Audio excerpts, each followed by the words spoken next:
యేసయ్యను నువ్వు ప్రేమిస్తున్నావా? ఆయన ప్రేమిస్తే ఆయన కొరకు సమయం ఇస్తున్నావా? ఆయన ప్రేమిస్తే ఆయన కొరకు మోకరించగలుగుతున్నావా? ఆయన ప్రేమిస్తే ఆయన కొరకు మంచిగా మాట్లాడగలుగుతున్నావా?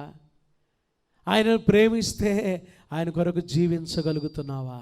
యేసయ్యను ప్రేమిస్తే యేసయ్య కొరకు ఏం చేస్తున్నావు? యేసయ్య అయితే మనల్ని ప్రేమించాడు కదండి. ఆయన మనల్ని ప్రేమించాడు. కానీ ఆజ్ఞల్లో ప్రధానమైనది, ముఖ్యమైన ఆజ్ఞ ఏందంట ఆజ్ఞ చెప్పండి, ఇక్కడ రాశాడు కదా. అందుకు ఆయన నీ పూర్ణ హృదయంతోనూ, నీ పూర్ణ ఆత్మతోనూ, నీ పూర్ణ మనస్సుతోనూ నీ దేవుడైన ప్రభువును, ఇది ముఖ్యమైనది. బాబా ముఖ్యమైనది దేవుని ప్రేమించాలి. దేవుని ప్రేమిస్తున్నావా? దేవుని ప్రేమిస్తే ఆయన ప్రేమతో ఇతరులకు పంచుతున్నావా? కదండి. చాలామందిలా నేను బాగా నా పిల్లలు పెళ్ళిళ్ళు అయిపోతే ఇంకప్పటి నుంచి పాస్టర్ గారు ఇంకా చర్చిలోనే గడుపుతా పాస్టర్ గారు అంటారు చాలా. ఇక నాకున్నది ఒక్కటేనండి, పిల్లల పెళ్ళిళ్ళు కానీ అయిపోతే ఇంక నేను చర్చిలో గడుపుతాను.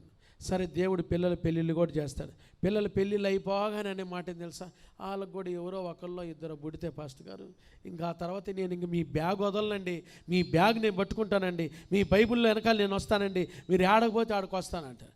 సరే, వాళ్ళకి అది కూడా కలుగుతాయి. చిన్నగా మీకు 60-65లోకి వస్తాను. పాస్టర్ గారు నేను ఇంకా చూడండి రిటైర్డ్ అవ్వగానే ఇక దానికి రిటైర్డు, ఇంకా దేవుని పనిలోకి ఎంటరు, ఇంక వచ్చేస్తానండి. ఇంకా పూర్తి కాలం సిబిసిలోనే మీరు ఏది చెబితే ఆ పనులే మొత్తం చూసుకుంటానండి, అన్నీ నేనే చేయించుకుంటానండి దగ్గరుండి పాస్టర్ గారు అంటారు. రిటైర్ అయిన తర్వాత చిన్నగా బిల్లలు వేసుకుంటా నీరసం కూర్చుంటారు. ఏందమ్మా అంటే షుగర్ వచ్చింది పాస్టర్ గారు.